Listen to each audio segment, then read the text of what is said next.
Tapos na yung kalsadang yun, saan kayo tatagos yun nandun? Wala pa. Pero parang may dumaan ng mga sasakyan, kuya. Ano lang yun? Rough road pala. Oo. Nakakalungkot lang, mawawala na yung mga ano na yan, oh. Dati dito, ang daming titingan ng gulay. Gulay, oo, dito. Dito, nakakabili ako ng gulay dito. Lubak pala. Lubak-lubak talaga.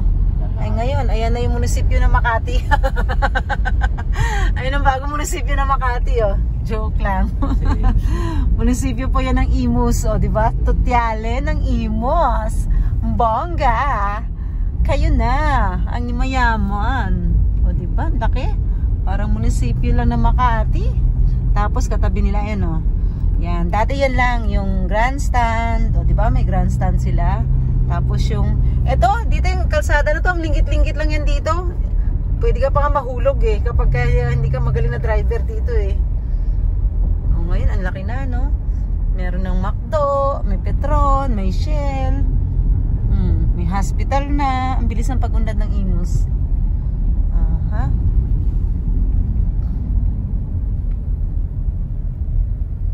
Ayun. Yan, dyan yung sa Pedro Reyes. Tapos yan dyan, yung bagong kalsada.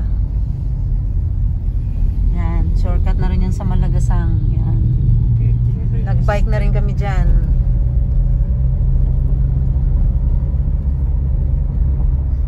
Kung talagang lagi kang nadaan sa Pedro Reyes, tanungin kita, ilang humps meron dyan? Mula dito. Hindi na. Matagal na ako nadaan dyan, kuya eh. Sa Nakamura, yung nung wala pang mga open canal, dyan kami nadaan dati, yung service namin. Wala pang open canal, may service kami from Mary Chris. Ilang ano? Dito, tapos dito ang daan yan, no? Kasi ito, rough road pa nga ito eh. Siguro, 1, 2, parang mga 8 o 10. Ay, konti. Kunti pa yun. Si 8 humps. Grabe, di si 8 humps. O kaya nakakainis dumaan dyan. Binilang ko yan. Grabe. Bintahan ng ano, egg. Sana yan dyan. Meron bintahan ng egg dito eh. Doon. So ano, nata. Wala na. Ito. Doon nata yan. Yun. Hindi pa tapos na. Yung kalsada oh. Hindi pa tapos. Diyan ata oh. Ito? Yan. Kaya, Oo. dati wala na yung ano.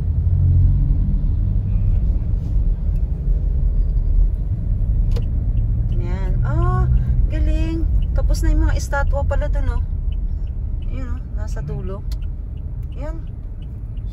Ano ba yan? Monument. Anong pangalan ang tawag dun sa monument na yun?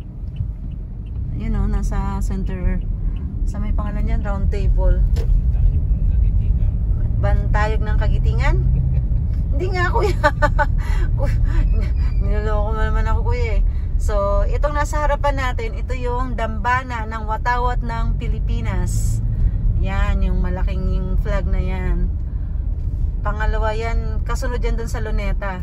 Kasi dito sa area na to, dito iwinamagay ang unang watawat ng Pilipinas.